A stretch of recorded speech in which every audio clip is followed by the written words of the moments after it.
Prime Minister Narendra Modi today called on all nations to work together to cut global emissions drastically and announced a green credit initiative that focuses on creating carbon skins with people's participation. At the COP28 Climate Summit in Dubai, Prime Minister Modi said India's emissions are very low compared to other nations whose population is much less. Referring to the nationally determined contribution, a climate action plan to cut emissions and adapt to climate impacts. Prime Minister Modi said India's population is 17% of the global population, but in global carbon emissions, India is only at 4%. We're moving fast in achieving the NDC targets. In fact, we reached our non-fossil fuel targets 9 years before the deadline.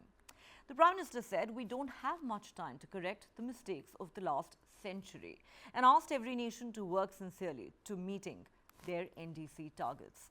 The Conference of Parties is a decision-making body that reviews the implementation of the United Nations Framework Convention on Climate Change. India's Environment Ministry has introduced 2 initiatives that indicate India's proactive approach to tackling climate change and promote sustainability. Life or Lifestyle for Environment movement was announced by Prime Minister Modi in 2021.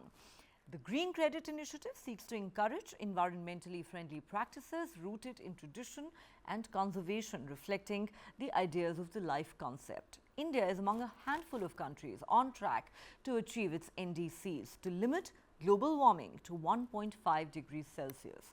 Prime Minister Modi was the only leader, in fact, to join the opening plenary along with COP28 President Sultan Al Jaber and UN Climate Change President Simon Stiell. He called for maintaining a balance between mitigation and adaptation and said energy transition across the world must be just and inclusive. Prime Minister Modi also called for rich countries to transfer technology to help emerging economies fight climate change.